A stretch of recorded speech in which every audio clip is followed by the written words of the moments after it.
Yo, what's good guys? This is Nightwing2303 from WearTesters.com. Today we got the performance review on these guys right here. This is the Nike LeBron 15. So with that being said, let's go ahead, get right into it.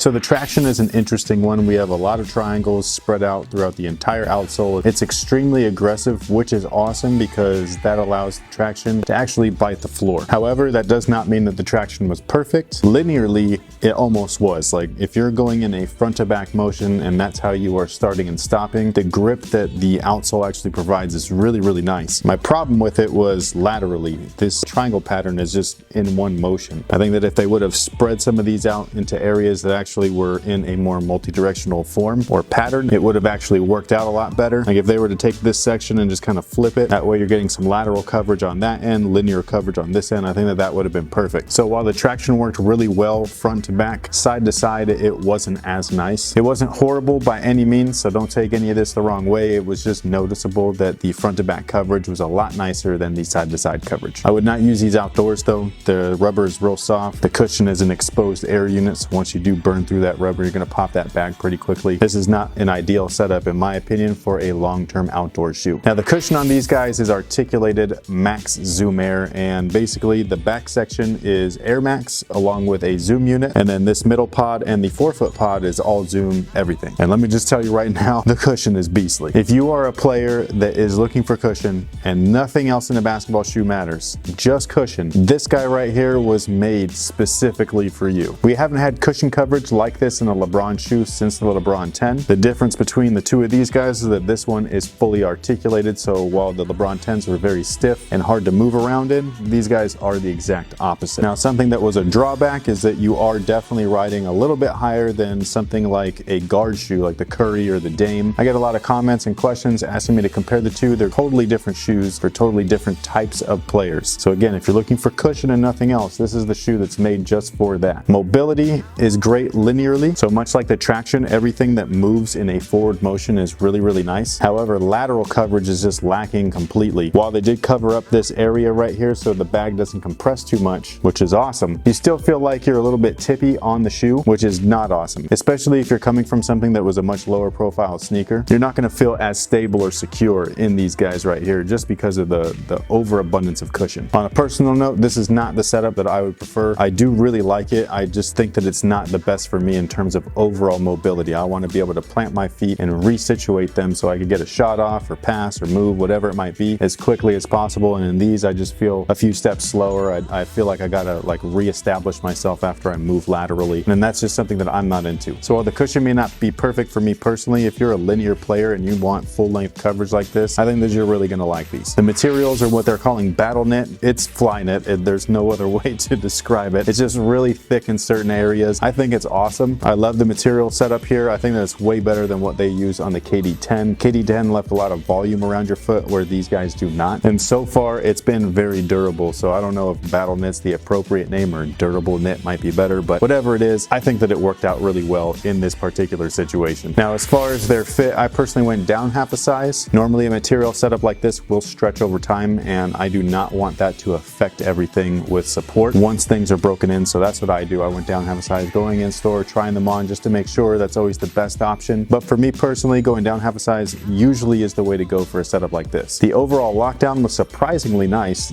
The only real structure that we have here along the eyelets are just fly wire strands. Not my favorite, but they work, so I can't complain whatsoever. And then everything really locked and drew your heel into the back of the shoe here, which was surprising. So even though these kind of look like a high top sneaker, they play much like a low. Something that I really enjoyed. If these Zoom units were a little bit thinner, so you rode a little bit closer to the floor, this would have been a superb sneaker for someone like myself. However, this was not made for someone like me. This was made for a player like LeBron. The dude is a beast. He's massive on court. Get in his way, you'll be sorry. That's what these guys are all about. The overall support was okay. Like I said, the midsole tooling here just kind of felt tippy at most times, especially if you're moving laterally a lot. So the upper area was really good for support, but then the tooling area was kind of mediocre. Put them together and it's just okay. And that pretty much takes care of it for the performance review on the LeBron 15. If you need any more detailed information, you can always go to WearTesters.com. Link is going to be in the description box below. That's where you can find their price, their weight, their scores, and all that kind of good information. If you are interested in grabbing a pair, they're available now over at eastbay.com. Again, link is going to be in the description box below. Hopefully you guys enjoyed the video. Thank you so much for watching, and until next time, guys,